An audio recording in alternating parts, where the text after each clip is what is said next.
మీ వ్యాపార ప్రకటనలకు ఇంటర్వ్యూల కొరకు ఇప్పుడే సంప్రదించండి 9539345345. నమస్తే. సామాన్యుడి చేతిలో సామాజిక అస్త్రం నంబర్ 1 న్యూస్కి స్వాగతం. నేను రవీంద్ర. ఆంధ్రప్రదేశ్ రాష్ట్ర రాజకీయాల్లో ఒక ఆడియో టేప్ అనేది ఇప్పుడు కలకలం కలిగిస్తుంది. అది తెలుగుదేశం పార్టీ అలాగే జనసేన ఈ రెండు పార్టీలకు సంబంధించినటువంటి ఇద్దరు నేతల మధ్య ఒక సంభాషణ. చాలా కీలకమైనటువంటి అంశం ఇది. ఈ రెండు పార్టీలకు సంబంధించినటువంటి ఇద్దరు నేతల మధ్య జరిగినటువంటి ఏదైతే సంభాషణ ఉందో అది బయటికి రావటం మరొక ఇప్పుడు ఒక ఆసక్తికరమైనటువంటి టాపిక్గా దీనిపై చర్చ జరుగుతుంది. రాష్ట్ర రాజకీయాల్లో కూటమి అధికారంలోకి రావటానికి ఎన్ని విధాలుగా ఎంతో కృషి చేశారు. దాంట్లో ప్రధానమైనటువంటి పాత్ర పోషించింది జనసేన పార్టీ. జనసేనని పవన్ కళ్యాణ్ కూటమి జత కట్టడంలో కానీ వారు ఒక యాక్షన్ ప్లాన్తో ముందుకు వెళ్ళటం కానీ దానికి సంబంధించి ఒక రూట్ మ్యాప్తో చక్కగా వెళ్ళారు. బంపర్ మెజార్టీతో ఇప్పుడు అధికారంలో ఉన్నారు. అయితే గత కొంతకాలం నుంచి ఈ రెండు పార్టీల నేతల మధ్య కాస్త విభేదాలు వివాదాలు తారాస్థాయికి చేరాయి అనేది కొన్ని సంఘటనల ఆధారంగా మనం చెప్పవచ్చు. ఇలాంటి క్రమంలో ఉమ్మడి పశ్చిమ గోదావరి జిల్లాలో ఏజెన్సీ ప్రాంతానికి ముఖద్వారమైనటువంటి పోలవరం నియోజకవర్గానికి సంబంధించి అక్కడ జనసేన ఎమ్మెల్యే చిర్రి బాలరాజు, ఆయన యువకుడు, ఇప్పటికే ఆయన మంచి పనితీరుతో ఉన్నారు అనేది పార్టీలో చర్చ జరుగుతుంది. ఇటువంటి సందర్భంలో ఒక విధేయత కలిగినటువంటి నాయకుడిగా బాలరాజుకు మంచి గుర్తింపు ఉంది. ఎప్పటి నుంచో పార్టీలో ఉంటూ అధికారం ఉన్నా లేకపోయినా ప్రజల కోసమే ఆయన పని చేస్తూ వస్తున్నారు. జనసేనలో ఉన్నటువంటి దాదాపుగా అందరు నేతలు కూడా అదే వ్యవహారం. సో ఇలాంటి సందర్భంలో అక్కడ జాతీయ ప్రాజెక్టుగా పోలవరం ప్రాజెక్టు నిర్మాణం జరుగుతుంది. దీనికి సంబంధించి ఒక ఏడాదిలో 100 కోట్లు సంపాదించారు మీ ఎమ్మెల్యే, అది మీ నోటీస్కి వచ్చిందా, మీ అధినేత నోటీస్కి వెళ్ళిందా, మీరేం చేస్తున్నారు అని చెప్పి తెలుగుదేశం పార్టీకి సంబంధించినటువంటి మాజీ మంత్రి సీనియర్ నాయకులుగా ఉన్నారు దేవినేని ఉమా, ఆయన కరాటం రాంబాబు అనే ఒక నాయకుడిని, ఒక మంచి వ్యక్తిత్వం కలిగినటువంటి నాయకుడు కరాటం రాంబాబు, నీతి నిజాయితీతో అందరితో మమేకమవుతూ ప్రజాసేవలో నిత్యం పరితపిస్తూ ముందుకు వెళ్తున్నటువంటి నాయకుడు. ఆయనకు ఒక సీనియర్ నాయకుడు ఫోన్ చేశాడంటే ఏమీ కల్మషం లేకుండా మాట్లాడతారు, అది కామన్. కానీ దాని వెనుకున్నది మరి కాల్ రికార్డ్ చేయటం, ఆ రికార్డ్ చేసినటువంటి కాల్ ఆడియో బయటికి రావటం, ఇప్పుడు రెండు పార్టీల్లో ఒక రకమైనటువంటి ఆసక్తికరమైనటువంటి చర్చ నడుస్తుంది. అసలు ఇద్దరు ఏం మాట్లాడుకున్నారు అనేది ఒకసారి చూసే ప్రయత్నం చేద్దాం. బాగున్నాయండి, ఎక్కడున్నారు? ఏదో యూట్యూబ్ లో మీ ఎమ్మెల్యే గొప్పతనం కనపడితే మీరు గుర్తుకొచ్చారు నాకు. ఏదో చూస్తున్నాడు సంవత్సరానికి 100 కోట్లు అంటే ఇది కేస్ స్టడీ, దేశ చరిత్రలోనే గొప్ప విషయమేనండి.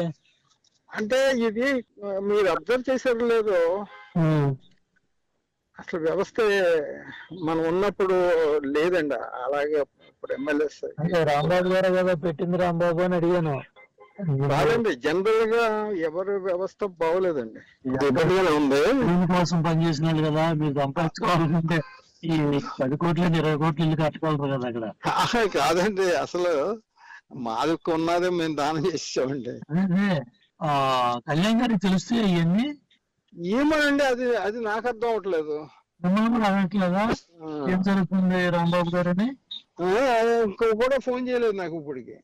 ఇప్పుడు నేను చేస్తున్నట్టు కనీసం రాంబాబు గారు ఎట్టున్నారు లేదండి, ఇప్పుడు వరకు ఫోన్. అదండి పరిస్థితి. అంటే ఏం మాట్లాడారు ఆయన, దేవినేని ఉమా ఏం అడిగారు, కరాటం రాంబాబు ఆయన ఏం చెప్పారు, ప్రశ్న సమాధానం అక్కడ చాలా స్పష్టమవుతుంది. కావాలనే పోలవరం ఎమ్మెల్యే చిర్రి బాలరాజు మీద ఉద్దేశపూర్వకంగా బ్యాట్ చేయాలి అనే ఉద్దేశంతోనే జరిగింది అనేది ఒక వర్గానికి సంబంధించినటువంటి అభిప్రాయంగా నడుస్తుంది. ఇలాంటి సందర్భంలో మరికొంతమంది చిర్రి బాలరాజు ఎవరైతే పోలవరం ఎమ్మెల్యే ఉన్నారో ఆయన అభిమానులు కానీ అనుచరులు కానీ సన్నిహితులు కానీ దీన్ని తీవ్రంగా ఖండిస్తున్నారు. నాపై బురద జల్లడానికే ఈ విధంగా వ్యవహరించారు, ఇట్లా చేస్తున్నారు అనేది. దానికి సంబంధించి ఇప్పుడు రెండు పార్టీల మధ్య ఒక రకమైనటువంటి వార్ నడుస్తుంది అని చెప్పడంలో సందేహం లేదు. గతంలో జరిగినటువంటి కొన్ని పరిణామాలు, మారుతున్నటువంటి సమీకరణాలు, రెండు పార్టీల మధ్య సఖ్యతతో మేము మంచి సమన్వయంతో పనిచేస్తున్నాం, కూటమి ప్రభుత్వం మరొక 20 ఏళ్ళు ఈ రాష్ట్రాన్ని పరిపాలిస్తుందని చెప్పి 2 పార్టీల అధినేతలు చంద్రబాబు నాయుడు కావచ్చు, పవన్ కళ్యాణ్ కావచ్చు, ఇద్దరూ చెప్తున్నారు. మరి ఇటువంటి క్రమంలో ఈ రకమైనటువంటి పరిస్థితులు, పరిణామాలు చోటు చేసుకుంటే కూటమి పరిస్థితి ఏంటి అనే చర్చ కూడా నడుస్తుంది. దీనికి సంబంధించి ఒకసారి మనం ఎవరిపై ఆరోపణలు వచ్చాయో, ఎవరు ఆరోపణలు ఎదుర్కొంటున్నారో, ఎవరి గురించి అయితే ఆ ఇద్దరు పార్టీల నేతల మధ్య జరిగినటువంటి ఆ యొక్క సంభాషణ ఉందో ఆయన చిర్రి బాలరాజు ఆయనతో మాట్లాడే ప్రయత్నం చేద్దాం. ఒకసారి ఆయన వెర్షన్ కూడా తీసుకోవాలి, ఎందుకు ఇలా జరిగింది ఏంటనే దాని మీద ఆయన ఏమి అభిప్రాయం చెప్తారో, ఆయన వెర్షన్ ఏంటనేది మనం ఒకసారి తెలుసుకునే ప్రయత్నం చేద్దాం.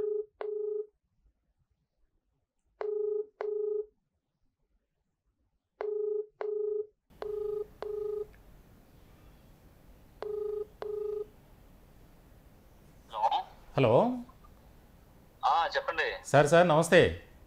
నమస్తే అండి. నేను రవీంద్ర అండి, నెంబర్ 1 న్యూస్ నుంచి. చెప్పండి సార్ ఏం లేదు, అదే ఇప్పుడు ఏదైతే ఆడియో బయటకు వచ్చిందో దానికి సంబంధించి రకరకాల ప్రచారం జరుగుతుంది. ఒక రకంగా నియోజకవర్గంలో మీ గురించి మాకున్న ఫీడ్బ్యాక్ ఏంటంటే, ఆయన యువకుడు ప్లస్ చదువుకున్న వ్యక్తి, ఒక మంచి కార్యక్రమాల ద్వారా ప్రజల్లో మమేకం అవుతూ వెళ్తున్నారు అనేది వరకు తెలుసు, అందరు కూడా చర్చించుకునేది అదే. కానీ వచ్చిన ఆడియో టేపు బయటకు వచ్చింది, దాని మీద మీ ఒపీనియన్ ఏంటి సార్? ఒపీనియన్ అంటే వాళ్ళిద్దరు సంభాషణ గురించి మనం ఏం చెప్పగలమండి? అదే కాన్స్టిట్యున్సీలో ఎప్పుడు ఇంత డెవలప్మెంట్ లేదు. అవును. ఒకటి తర్వాత ఇండివిజువాలిటీ డెసిషన్స్ ఉంటాయండి నా ఎప్పుడు కూడా. అవును. దాని మీద కొంత ఏంటంటే నేను చెప్పినట్టే జరగాలనేది ఉంటుంది కదా. అవును. అది కొంత కాన్స్టిట్యున్సీ లో జరగట్లేదు. ఇండివిజువాలిటీ అంటే అంత కాన్స్టిట్యున్సీ మీద డెవలప్మెంట్ కే పెడతాను నేను. అవును. ఒకరు చెప్పింది అది ఒకసారి 10 సార్లు ఆలోచించుకొని చేస్తాను. అవును. దాని గురించే కొంత ఇది కూడా ఉంటదండి. 1 year నాకు ఒక 6 months నుంచి కూడా ఇదే ఉంటే, ఒక యూట్యూబ్ ఛానల్ కూడా మొన్న నేను కొద్దిగా సీరియస్ గా తీసుకొని వాళ్ళ మీద యాక్షన్ కూడా తీసుకున్నాను. అవునవును, కేసు కూడా రిజిస్టర్ అయింది కదా. కేసు కూడా రిజిస్టర్ అయింది. అతన్ని రిమైండ్ చేశారు, అరెస్ట్ అయింది, 15 రోజులు ఉన్నాడు, బెయిల్ మీద బయటకు వచ్చాడు. కాన్స్టిట్యున్సీలో వాళ్ళు మాట్లాడుకున్న దానికి కూడా నేను సమాధానం చెప్తాను. అవును. 1 year కి 100 కోట్లు ఒక ఎమ్మెల్యే సంపాదించే కాన్స్టిట్యున్సీ అండి పోలవరం నియోజకవర్గం. ఏముందని 100 కోట్లు సంపాదిస్తారు? ఒకటి సార్, మేము తాజాగా కూడా ఒక సర్వే మీ పార్టీ ద్వారా మాకు ఇంటర్నల్గా అందినటువంటిది, అలాగే మేము కూడా అక్కడ చేసినటువంటి దాంట్లో ఈ 21 మంది ఎమ్మెల్యేల్లో మీరు టాప్ లెవెల్లో ఉన్నారు. అంటే నియోజకవర్గంలో పనితీరు కానీ, ప్రజలతో మమేకమైనటువంటి తీరు కానీ చాలా ద బెస్ట్ అన్నట్లుగానే వచ్చింది. ఇటువంటి క్రమంలో మీ మీద 100 కోట్లు అక్రమాలు జరిగాయి, అది జాతీయ ప్రాజెక్టు పోలవరం నిర్మాణానికి సంబంధించి అంటే కొంత షాక్ తిన్నారు అంతా మీ పార్టీలో ముఖ్యంగా. అదే అది స్టేట్ గవర్నమెంట్ సీఎం గారికి తెలుసు, తర్వాత కళ్యాణ్ గారికి తెలుసు, తర్వాత మోదీ గారికి తెలుసు అండి. ఇందులో అవకతవకలు చేయడానికి ఏముందండి? 1 year లో ఏం వచ్చినాయండి? దానికి సంబంధించి ఎమ్మెల్యేకి సంబంధం ఉండదు కదండి, సెంట్రల్ గవర్నమెంట్ అది. ఫండింగ్ కానీ లేకపోతే దానికి సంబంధించిన వర్కులు కానీ మొత్తం సీఎం లెవెల్లో మాట్లాడుకొని చేస్తారు వాళ్ళు. మనకి ఏంటంటే అబ్జర్వేషన్ కోసం అక్కడ వర్క్ ఎలా జరుగుతుందో రిపోర్ట్ కోసం మనమే, కానీ దానికి సంబంధించి ఎలాంటి ఫైనాన్షియల్ గా ఎలాంటివి మేము ఇంక్లూడ్ అవ్వమండి. అది మాది కాదు, అది state government the. Direct CM గారు దాన్ని పర్యవేక్షిస్తుంటారు. 1 month ఒకసారి వచ్చి దాన్ని విజిటింగ్ చేస్తుంటారు. మినిస్టర్ గారు మంత్ కి 3-4 times వస్తారు, అక్కడ వర్క్ విజిటింగ్ చేస్తారు, మేము కూడా వెళ్తుంటాం. ఇది ఫైనాన్షియల్ గా 100 కోట్లు ఇచ్చేటువంటి ప్రాజెక్టు ఇదే అంటే అది చాలా ఆశాస్పదం అండి. అంటే సార్ ఇక్కడ ఒకటి, ఇప్పుడు ఇరిగేషన్ మినిస్టర్గా నిమ్మల రామానాయుడు గారు ఉన్నారు. ఆయన ఎప్పుడు కూడా మీరన్నట్లు ఎవ్రీ వీక్ 15 daysకి ఒకసారి రివ్యూ జరుగుతుంది. దానికి సంబంధించి అంటే ఈ 100 కోట్లు ప్రత్యేకమైనటువంటి ఫిగరు ఆయన మాట్లాడటం, దేవినేని ఉమా గారు కరాటం రాంబాబు గారితో ఈ సంభాషణ జరగటం అనేది ఓవరాల్గా అంటే ఎందుకు ఈ ప్రస్తావన వచ్చింది? రాంబాబు గారికి పరిచయం ఉండొచ్చు, కానీ ఆయన ఎవరైతే దేవినేని ఉమా గారు ప్రత్యేకంగా ఆయనకు ఫోన్ చేయటం, మళ్ళీ ఆ ఆడియో టేప్ అనేది బయటికి రావటం, వైరల్ కావటం, దీనికి సంబంధించి మీరేమనుకుంటున్నారు? అసలు ఎక్కడ లోపం జరిగి ఉంటుంది? అంటే ఇది ఒక టీడీపీ నాయకులు ఫోన్ నుంచి మాట్లాడారండి, మీరు అది విన్నారా? అవునండి, విన్నా. ఆయన అక్కడ మాకు పరిమి రాంబాబు గారు అని అక్కడ టీడీపీ నాయకులు, సీనియర్ నాయకులు. ఓకే. తీస్తే ఆయన ఫోన్ లో రికార్డింగ్ చేయాలి. రికార్డింగ్ చేసినట్టు ఉమా గారికి కూడా తెలియదు, యాజ్ రాంబాబు గారికి కూడా తెలియదు. రికార్డింగ్ ఎందుకు పెట్టారు అనేది ఆయనకే తెలియాలి. ఇక్కడ ఎమ్మెల్యేని బదనాలు చేయడానికా, లేకపోతే కూటమిని విడదీయడానికా, లేకపోతే మాకున్నటువంటి బంధాన్ని విడదీసి కాన్స్టిట్యున్సీలో ఒక అలజడి సృష్టించడానికి అనేది ఆ టీడీపీ నాయకులకు తెలియాలి. ఓకేనా? దీని మీద అధిష్టానం ఎలా సీరియస్ గా తీసుకుంటది అనేది చూస్తున్నాం. మేము కూడా అధిష్టానానికి కంప్లైంట్ చేసాం. ఓకే. ఎందుకంటే ఇరువురు సంభాషణ అనేది ఎవరైనా ఫ్రీగా మాట్లాడుకునే హక్కు ఉంది. ఇప్పుడు నా మీద రాంబాబు గారు పాజిటివ్ మాట్లాడాలని లేదు కదా. అవును. అలాగే మన ఉమా గారు కూడా నాకు ఆయన పరిచయం లేదు. సరే, ఏదో యూట్యూబ్ ఛానల్లో ఏదో వచ్చిందంటే గిట్నోడు ఏదో వేస్తుంటాడు, దాన్ని బేస్ చేసుకుని వీళ్ళిద్దరు మాట్లాడుకున్నారు అంటే అది వాళ్ళ స్వతంత్రం. అది ఇలా మాట్లాడకూడదని చెప్పే హక్కు నాకు లేదు. దాన్ని ఇలాగా మాకు వైరాలు పెట్టి మాకు చేయడానికి అతను ఒక టీడీపీ నాయకుడు. ఓకే. దాన్ని మరి ఏ విధంగా తీసుకోవాలనేది అధిష్టానానికి మేము వదిలిపెడతామండి. అంటే మీరేమన్నా అధిష్టానం దృష్టికి ఈ విషయాన్ని తీసుకెళ్లారా సార్? తీసుకెళ్ళామండి, మా అధిష్టానం దృష్టికి తీసుకెళ్ళాం. వాళ్ళు మాట్లాడారు. దాని మీద 2-3 days లో మాకు రిప్లై వస్తాయి. సార్, ఇప్పుడు ఒకటి, అసలు కూటమి ఏర్పడటానికి, కూటమి అధికారంలోకి రావడానికి ప్రధానమైనటువంటి పాత్ర పోషించింది జనసేన. అందులోనూ మీ నాయకుడు జనసేనని పవన్ కళ్యాణ్ గారు. ఇటువంటి సందర్భంలో ఎందుకు తెలుగుదేశం పార్టీ ఈ రకమైనటువంటి ప్రచారం కానీ, లేకపోతే ఇటువంటి ఒక రకమైనటువంటి విమర్శలు, ఆరోపణలు చేయడానికి ప్రధానమైనటువంటి కారణం ఏమై ఉంటుంది అనుకుంటున్నారు? అంటే ఇక్కడ ఒకటండి, 2023లో మనకి ఈ కూటమి కలిసిన తర్వాత ఇక్కడ టీడీపీకి వస్తుందని ఆశపడ్డారు. ఓకే. కానీ టీడీపీకి రాలేదు. చాలా చంద్రబాబు నాయుడు గారి దగ్గర అనేక సార్లు ధర్నాలు చేశారు, నిరసన కార్యక్రమాలు తెలియజేశారు. ఓకే. అయినా కూడా ఈ ఈక్వేషన్స్ లో కళ్యాణ్ గారు ఇది చాలా ప్రెస్టేజ్ గా తీసుకున్నారు. అదే ఎలక్షన్ టైంలో మనకు టికెట్ ఇచ్చిన తర్వాత కూడా వీళ్ళు టీడీపీ వాళ్ళు ఇంచుమించు ఒక 30-40 రోజులు బయటకు రాలేదు మనకు టికెట్ ఇచ్చిన తర్వాత. ఓకేనా? రాకపోగా మనకి అసలు సపోర్ట్ అనేది ఏ మండలంలో చేయలే.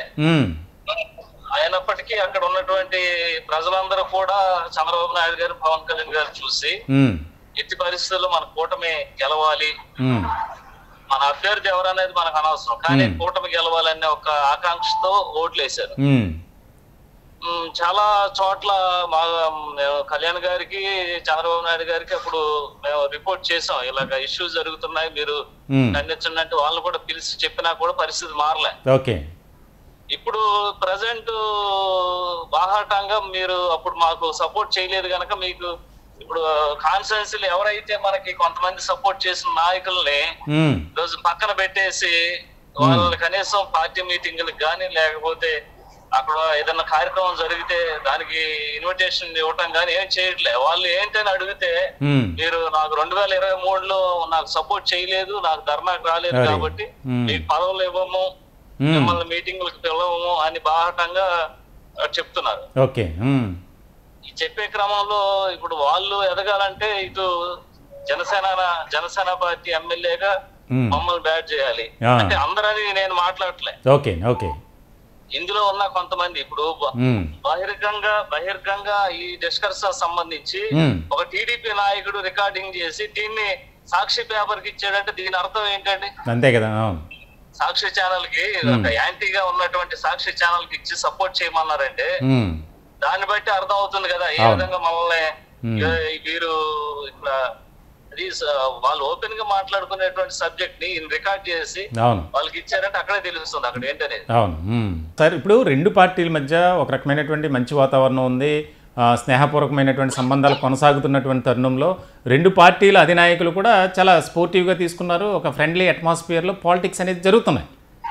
ఇటువంటి సందర్భంలో ఈ రకమైనటువంటి అప్ అండ్ డౌన్స్ వస్తే రాబోయే కాలంలో కూటమికి కాస్త నష్టం, ప్రమాదం వాటిల్లే అవకాశాలు ఉన్నాయి కదా, దానికి సంబంధించి ఇక్కడ జనసేన పార్టీకి సంబంధించి మేము పవన్ కళ్యాణ్ గారు అడుగుజాడలు నడుచుకుంటూ ఆయన ఏదైతే ఆదేశిస్తే అది మేము చేసుకుంటూ వెళ్తున్నాం. ఇప్పుడు ప్రజెంట్ జనసేన పార్టీకి సంబంధించి కూటమి నాయకులను ఏదన్నా కూడా చాలా సీరియస్ గా పవన్ కళ్యాణ్ గారు యాక్షన్ తీసుకుంటారు, చాలా సీరియస్ గా.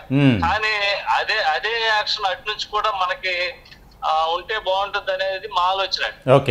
మేము చాలా అణిగిమణిగి అధికారంలో ఉన్నా సరే, చాలా ఇబ్బందికరమైన పరిస్థితి ఉన్నా సరే, మేము టీడీపీ వాళ్ళని కలుపుకుని మాక్సిమం 99% కలుపుకుని వెళ్ళడానికి చూస్తున్నాం.